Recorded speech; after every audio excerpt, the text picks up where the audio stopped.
जितना हो सके इतना प्रभु का स्मरण करिए। बाकी तो आम जानते हैं सारी दुनिया, यहाँ कोई आता है, यहाँ कोई जाता है, यहाँ कोई रहता नहीं है। ये तो सत्य है ना। इसलिए जितना हो सके इतना सत्कार्य, सत्प्रवृत्ति, सद्विचार। एक महात्मा जी ने बहुत सुंदर बात करी थी कि पूजा अर्चन यज्ञ यागादि तीर्थ यात्रा कुछ भी न हो सके, लेकिन सद्विचार वो भी जीवन को श्रेष्ठ बना सकता है। आपका विचार वही आपका जीवन है। सती ने पिताजी को कहा, हे पिताजी, आप तो जानते हैं मैं महादेव की परम भक्त हूं, स्वयं शिव जी को मैं पति रूप में प्राप्त करना चाहती हूं, इसलिए मैं कठिन तपस्या करने के लिए भगवान पिताजी मुझे आज्ञा दीजिए। और दक्ष महाराज ने पुत्री सती को तपस्या करने के लिए आज्ञा दी। और पुत्री सती हिमालय पहाड़ों की कंदरा में आराधन करने के लिए पहुंचे। और जीवन में आराधन बहुत आवश्यक है। तपस्या, अनुष्ठान, उपासना करना ही चाहिए। पूजा अर्चन जीवन का एक अंग होना चाहिए। बहुत लोग जीवन में सब कुछ भूल जाते हैं, बाद में परेशान होने के बाद इधर उधर यहाँ वहाँ दौड़ते रहते हैं। सती ने बाल्यावस्था से भगवान महादेव की साधना की, बाल्यावस्था से महादेव की भक्ति की। और सती हिमालय पहाड़ गई, भगवान महादेव का आराधन का प्रारंभ किया। सती ने श्वेत वस्त्र को धारण किया, श्वेत भस्म का त्रिपुंड किया और बाल खुले रख दिए सती ने, और महादेव का आराधन करे। बहुत कठिन तप किया। तप का इतना प्रभाव पड़ा, सारे देवताओं के लोक में सभी देवताओं को ऊर्जा का पता लग गया, अरे कोई तपस्या कर रहे हैं। तप का एक प्रभाव होते, तप की एक आभा होती है। आप सभी को अनुभव होगा, कोई महापुरुष के सानिध्य में जाते तो हम अंदर ही अंदर संकल्प करने लगते हैं कि आज से ये साधना, ये पूजा, ये अर्चन, ये जप तप बहुत कुछ करना है। एक भी दिन हमारा खाली नहीं होना चाहिए भगवान की भक्ति के बिना। ये महापुरुषों की ऊर्जा रहती है, उसको बोलना नहीं पड़ता। स्वयं सामने कोई भी मनुष्य बैठा है वो प्रेरित होने लगता है। कथा में भी हम जब कथा में बैठे थे, कथा में बैठे तो કેટલા ડાયા ડમરા હોય આપણે। જ્યાં સુધી ભગવાનની કથામાં બેઠા ત્યાં સુધી આ મનમાં એટલું થાય કે હવે તો કોઈનું કંઈ ખરાબ બોલવું નથી, ખરાબ કહેવું નથી, ખરાબ વિચાર નથી કરો। હવે તો ભગવાનની રોજ પૂજા કરવી છે, વહેલા ઉઠી જવું છે, માળા કરવી છે, રોજ ભગવાનનું ભજન કરવું, જેટલું થાય એટલું ઈશ્વરનું સ્મરણ કરવું છે। પણ ક્યાં સુધી? મારી હામાં બેઠા ત્યાં સુધી। બહાર નીકળ્યા નથી મોહનભાઈ કે હતા ત્યાંને। દરેકની હાલત આવી હોય છે। એમાં કોઈ હોય છે કે જેનું પાત્ર એકદમ તૂટેલું ફૂટેલું ન હોય, એ વરસાદનું પાણી અમૃત તુલ્ય ઝીલી શકે છે। शिवेति नाम पीयूष वर्षा धारा परिलुप्ता, उसके पात्र में वो अमृत झिल सकता है, दृढ़ संकल्प ले सकता है। सती के तप का प्रभाव पूरे देवलोक में हुआ। देवताओं ने सती का जय जयकार किया, महादेव ने सुन लिया, भगवान शंकर जी ने दूर से देखा तो सती का तप का प्रभाव बड़ा प्रबल था। महादेव जी सती को दर्शन देने के लिए जहां सती तपस्या कर रही थी वहां महादेव जी पधारे। सती का तप देखकर भगवान शिव जी की प्रसन्नता उतरी कि दक्ष पुत्री सती इतना कठिन तप कर रही है, एक घनघोर जंगल में एकली अटोली मेरा आराधन कर रही है। तुरंत भगवान महादेव को हुआ अभी मैं सती को दर्शन दूं, और सती जो मन में मांगे सब कुछ मैं अभी ही सती को वरदान देता हूं।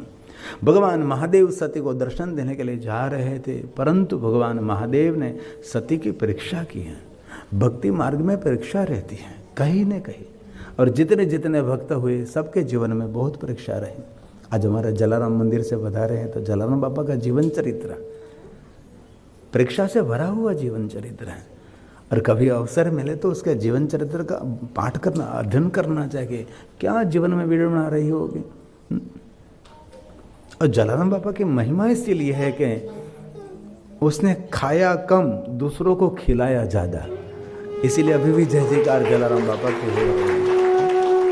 पूरा जलाराम बाबा का चरित्र मुझे कंठस्थ है। एक जलाराम मंदिर में मैंने कथा की थी, शिव महापुराण कथा थी, लेकिन पूरा चरित्र जलाराम बाबा के प्रागट्य से लेकर जब सधाम चले गए रथ में बैठकर, उसका एक मित्र था, गुजराती में कहूँ एनो एक मित्र तो લાલ્યો, એમની સાથે હસવા બોલવાની બહુ જલારામ બાપાને એવો સંબંધ હતો એમની સાથે.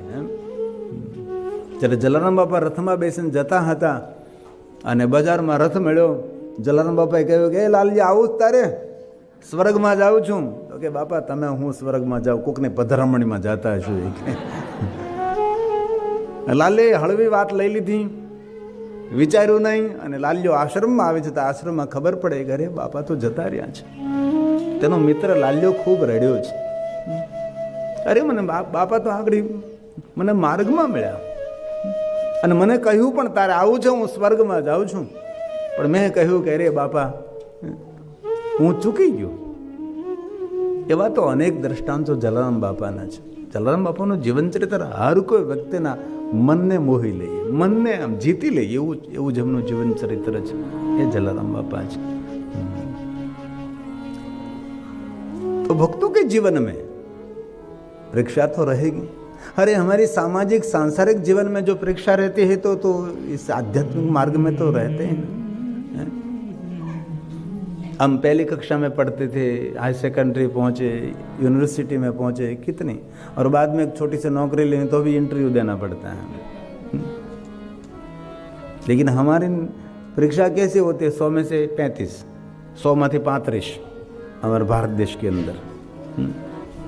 પણ ઈશ્વરના દરબારમાં એવું હોય છે કે 100 માંથી 35 નહીં, એમાંથી 100 માંથી 100 લેવા પડે. એમાં થોડું પણ ઓછું ન ચાલે. ભક્ત બિના તે પ્રથમ પીડાના અનગળ સંકટ તેને પડ્યા. મોરધોજ રાજા માતે કરવત મેલાવી અર્ધો અંગ તેને દેવો. ભક્તિની વાતો જેના દિલમાં રમેલી. નથી ગાવું, જવા જો ને. भगवान महादेव ने एक साधु का वेश धारण किया. चला हूँ करो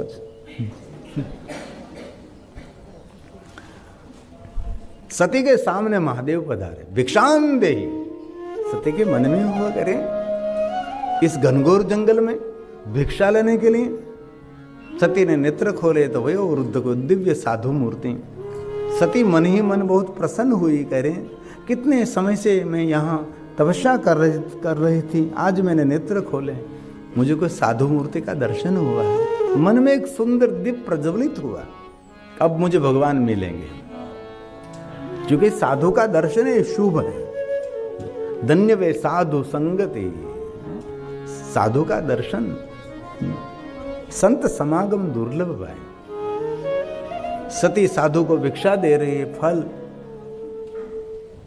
और साधु ने पूछा आप कौन है?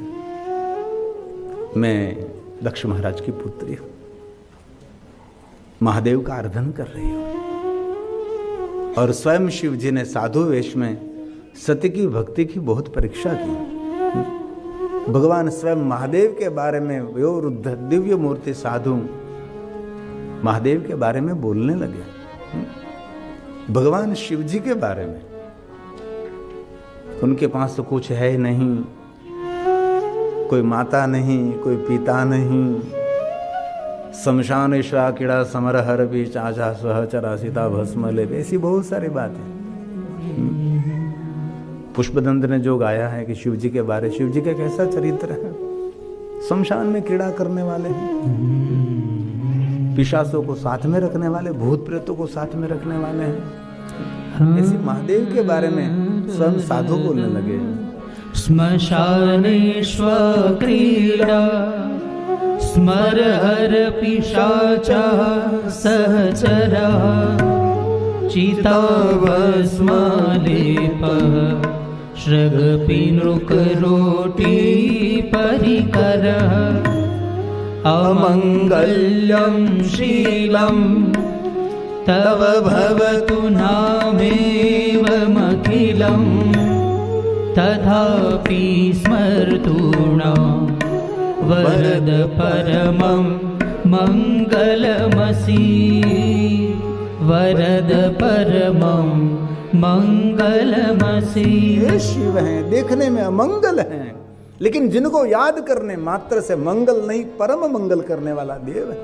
ये महादेव है.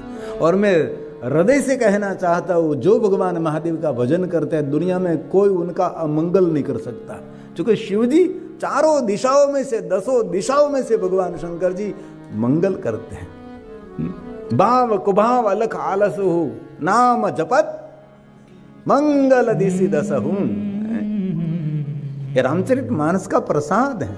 जो ईश्वर का स्मरण करते हैं 4 दिशा नहीं 10 दिशा उसका मंगल करते हैं। ये तुलसी का वचन है। भाव कुभाव हे महादेव, हे अलख आलस, आलस से, परमा से, शर्म से, धर्म। महादेव का भजन करे, राम जी का भजन करे, कृष्ण का भजन करे, जो आपका इष्ट हो, लेकिन कलयुग में भजन करो बस, तो पाप का वजन कम होगा। ये तुलसी का वचन है।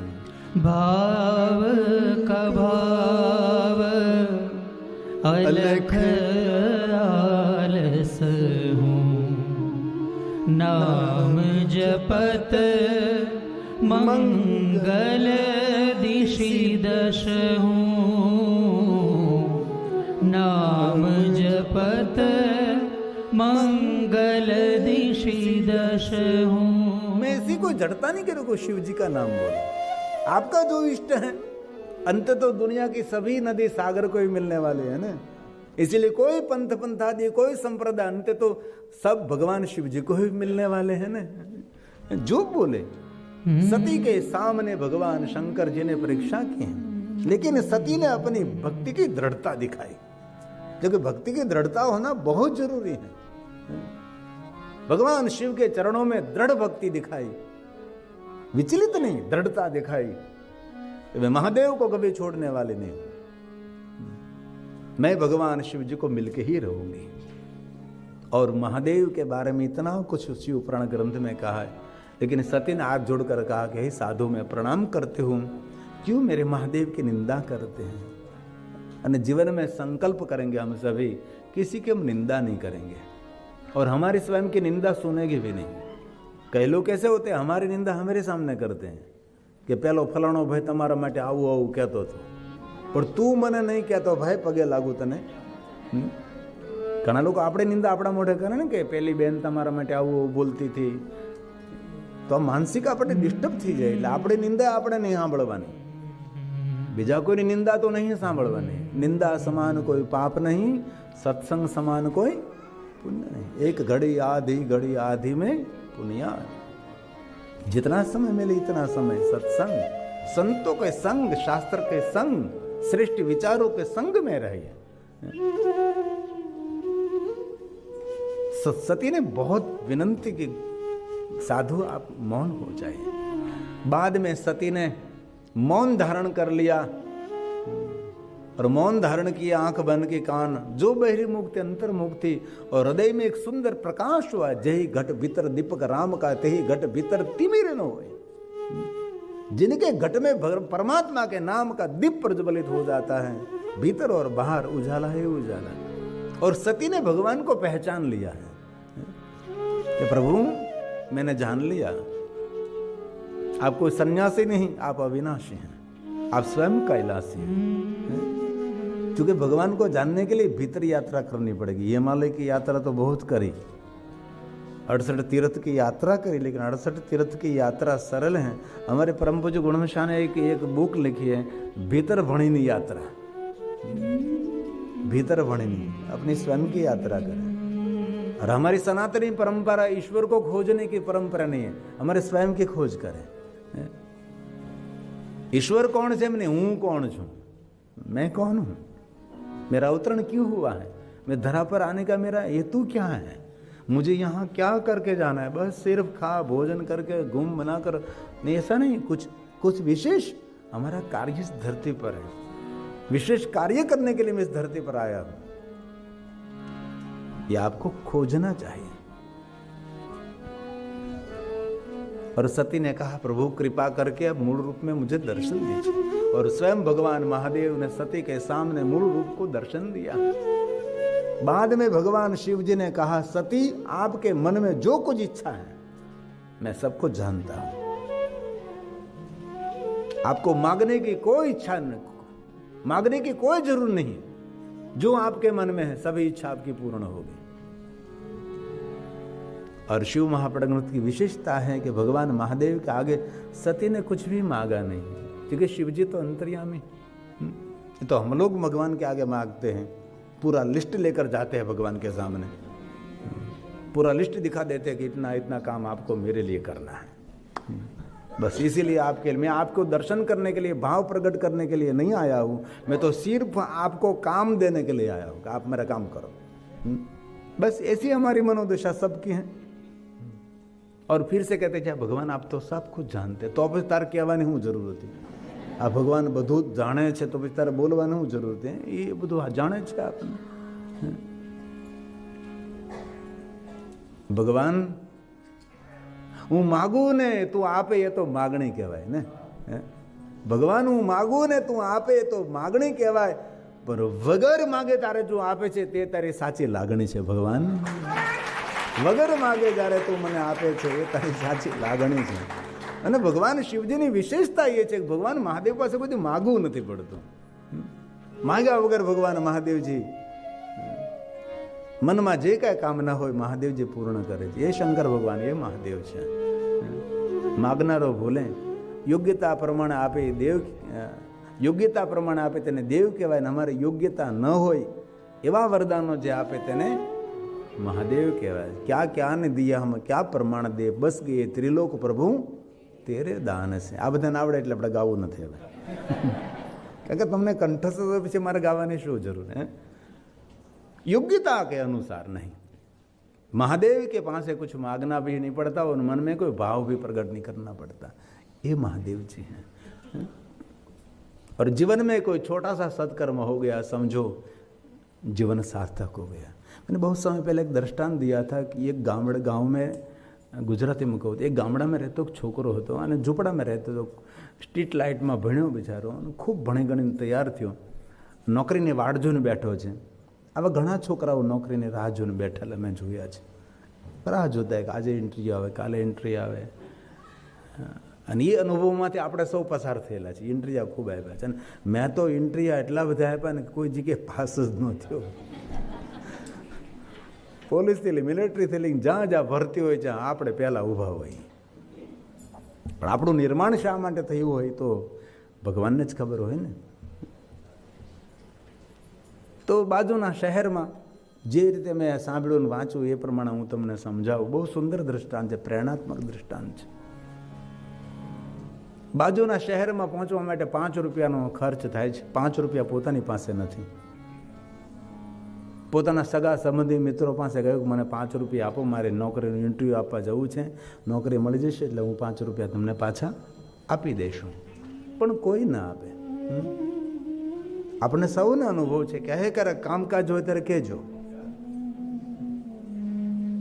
અમારે જલારામ બાપાના જીવનમાં એવું ઘણી એવી કથાઓ છે કે ગામના ઘણા લોકો અહીંયા ભોજન કરી જતા અને પછી કે બાપા કામકાજ હોય ત્યારે કહેજો। અને બાપાને જ્યારે જરૂર પડી પેલો પ્રભુ ખોજો કડક ઉઘરાણી કરવા આવ્યો કે જ્યાં સુધી મારા પૈસા ન આપો ત્યાં સુધી તમે મુખમાં અન્ન રાખો, રામ દુહાય છે।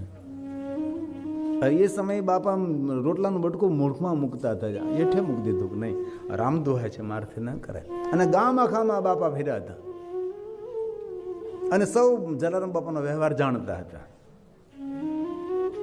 પણ કોણ? કોઈને મદદ કરે અને કોઈની મદદની અપેક્ષા રાખવી નહીં। એવો ભાવ રાખો કે હું કોઈને મદદ કરું, ઈશ્વર તમને સામર્થ્ય આપશે। મને કોઈ મદદ કરે એમ નહીં, એવો ભાવ રાખો કે હું કોઈને મદદ કરું, ઈશ્વર સામર્થ્ય આપે। એ જીવનનું શ્રેષ્ઠ રહસ્ય છે, આ જીવનનું દર્શન છે। આપણી પાસે કાંઈ ન હતું ત્યારે આપણને કેટલા લોકોએ સાથ આપ્યો એ આપણે યાદ નથી રાખવાનું। હવે આપણી પાસે સામર્થ્ય છે, આપણે કેટલા લોકોને સાથ આપી શકીએ છીએ, એ જીવનની વાસ્તવિકતા છે। આપણે હું યાદ રાખીએ કે આપણી પાસે કાંઈ નહોતું ત્યારે આપણને કોઈએ સાથ નહીં આપ્યો, એ યાદ નથી રાખવાનું। હવે ભગવાને સામર્થ્ય આપ્યું છે, આપણે કેટલા લોકોનો સાથ આપીએ છીએ, એમાં જીવનનું દર્શન છે ને। અને યાદ રાખવું, આ સમાજ કાંઈ માનો ખોળો નથી. આ સમાજમાં કે આપણા માટે ફૂલોની પથારી નથી. સમાજ કાંટા કંકરથી ભરેલો છે, આ નિર્દયતાથી ભરેલો છે. કોઈ દયા નહીં રાખે. તેથી આપણે બીજા પર દયા રાખીએ. બીજા શકો તો ફૂલ બિછાઓ, કાંટે બિછાના મત શીખીએ. તો सती महादेव પાસે मांग्યું नहीं. भगवान शंकरे કહ્યું कि सती आपके मन में जो इच्छा है सभी इच्छा आपकी पूर्ण हो गई. आपका तप पूर्ण हुआ है. मैं कैलाश जा रहा हूं, आप प्रजेश नगर में जाइए, आपके साथ में विवाह करूंगा. शिव जी ने वचन दिया, वरदान दिया. सती अपना तप पूर्ण करके प्रजेश नगर में पधारी. नगरवासियों ने सुंदर स्वागत किया, मान किया, सम्मान किया. क्योंकि कम समय ये दृष्टांत बहुत लंबा हो जाता है. ये दृष्टांत बहुत કહી દો હાલો થોડીક.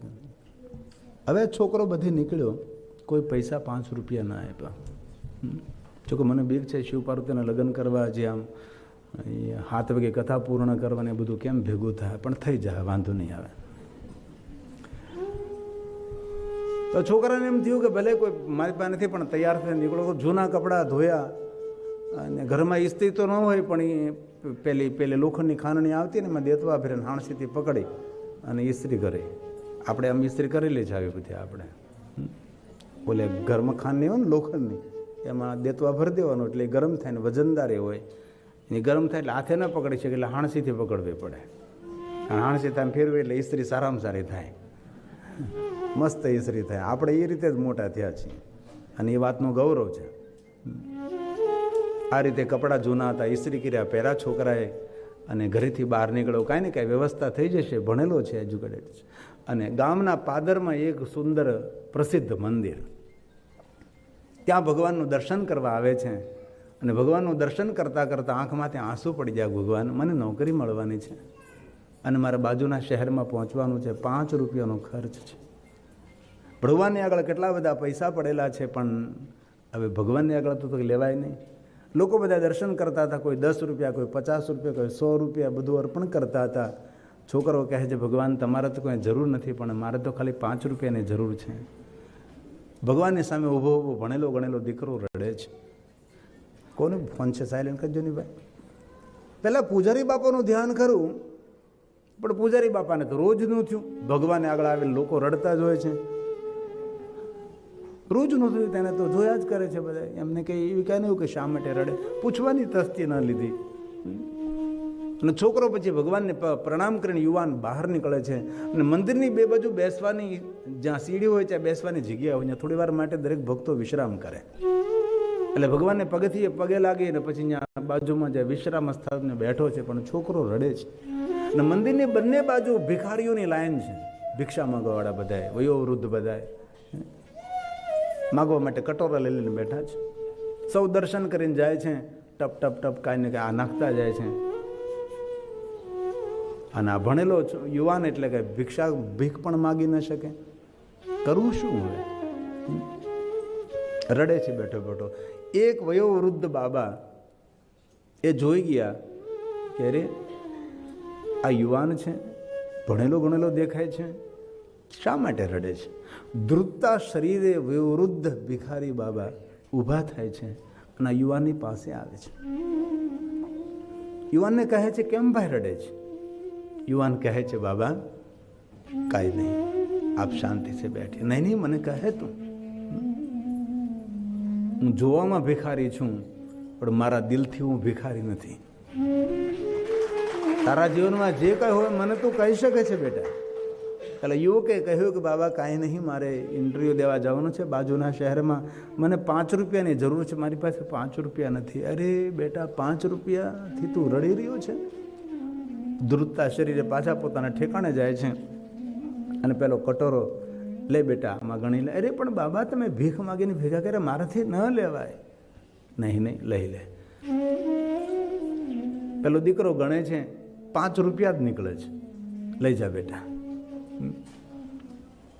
ભીખ માગવાવાળા એક ભિખારી બાબા વૃદ્ધ આ ભણેલા ગણેલા યુવાનને 5 રૂપિયા આપે છે. અને આ યુવાન જાય છે, પણ મનમાં વિચાર કરતો હોય, જો મને નોકરી મળી જાય તો પહેલાં હું આ ભિખારી બાબાને પગે લાગીશ ને પછી ભગવાનને પગે લાગવા જઈશ, કે જેના મારા જીવનમાં મદદ કરી. અને જેને નાનકડી સરખી પણ મદદ કરી હોય તેને ખૂબ યાદ રાખવા. બીજા ઉપર ઉપકાર કરીએ તો પાની કી લકીર, પણ આપણા પર કોઈ ઉપકાર કરે તો પથ્થર કી લકીર. આપણું કોઈ કામ કર્યું હોય તેને યાદ રાખવા પડે. આપણે છોકરો ગયો, ઇન્ટરવ્યુ થયું, પાસ થયો, નોકરી મળી ગઈ, નાચવા લાગ્યો. જલ્દી બીજા દિવસે પહોંચે છે જ્યાં ભિખારી બાબા બેઠા હતા પગે લાગવા માટે. પણ આજુબાજુમાં અનેક માણસોના ટોળા વેળ્યા છે. છોકરાને થયું કે શું થયું? જ્યાં બાબા બેસતા હતા ત્યાં આવે છે અને જોયું તો બાબાનું શરીર શાંત થઈ ગયું હતું, તેનું મૃત્યુ થયું હતું. બધા લોકો બોલતા હતા કે એક ભિખારી ઓછો છો, ધરતી ઉપર ભાર ઓછો છો. લોકો તો દુનિયા તો છે ભાઈ, બોલે બધી નત નવા શબ્દો બધા બોલતા હતા આ ભિખારી બાપા ઉપર. આ છોકરાએ બધું સાંભળ્યું ને છોકરાએ બરાડ પાડી સૌને બોલતા બંધ કર્યા છે. બાજુમાં બેઠેલા ભિખારી બાપાને પૂછ્યું કે શું થયું હતું દાદાને, બાપાને? આ કેમ એનું શરીર શાંત થયું? ત્યારે બાજુમાં બેઠેલા ભિખારીએ કહ્યું કે ભાઈ, આમ તો કાંઈ નહીં હતું, બધું બરાબર ચાલતું હતું, પણ કાલ કોઈ એક યુવક આવ્યો હતો ને 5 રૂપિયાની જરૂર હતી અને એમના કટોરામાં 5 રૂપિયા જ હતા અને 5 રૂપિયા એ યુવકને આપી દીધા અને એ બાબાની રાત્રિની દવા 5 રૂપિયાની જ આવે છે. રાત્રિમાં દવા નહીં લીધી અને તેનું મૃત્યુ થયું છે. યુવક તો 5 રૂપિયા લઈને જતો રહ્યો છે. ત્યારે યુવકે કહ્યું એ 5 રૂપિયા બીજો કોઈ નહીં, એ મને જ આ બાબાએ 5 રૂપિયા આપ્યા હતા. આ ભિખારી બાપાએ પોતાનું જીવન ટૂંકાવી દીધું ને મને જીવન આપી દીધું છે. આ યુવક ખૂબ રડ્યો છે કે બાબા, આપ જોવામાં ભિખારી પણ તમે તમારા દિલના ભિખારી નહીં હતા. સામાન્ય એક ભિખારી બાબા જો જીવનમાં આવું કંઈ કરીને જતા તો આપણને તો ભગવાને કેટલું સામર્થ્ય આપ્યું છે. આપણે શું ન કરી શકીએ? જીવનમાં એક નાનકડું સરખું સત્કર્મ જીવનને આનંદિત બનાવે છે. સુંદર પુષ્પનું વન બનાવી દે નાનકડું સરખું સત્કર્મ. અને જે સત્કાર્યને જે કાર્યમાં અપેક્ષા ન હોય કાર્ય દીપી ઉઠે છે.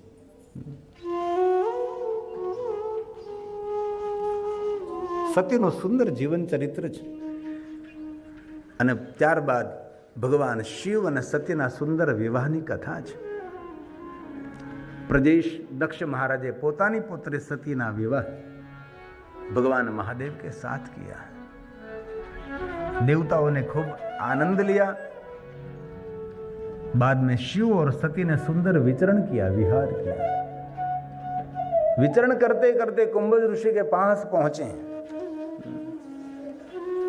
कुंभज ऋषि ने भगवान शिव और सती का सुंदर स्वागत किया. और ये प्रसंग रामचरितमानस में भी है. ये तुलसी की सुंदर चौपाई है. शिव महापुराण ग्रंथ में श्लोकात्मक है. रामचरितमानस में चौपाई से सुंदर ये प्रसंग है. ये घटना त्रेता युग में घटी.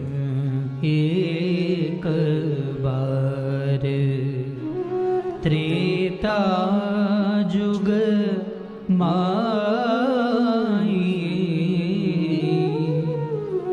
शंभु कुंभज ऋषि पाही. शंभु गए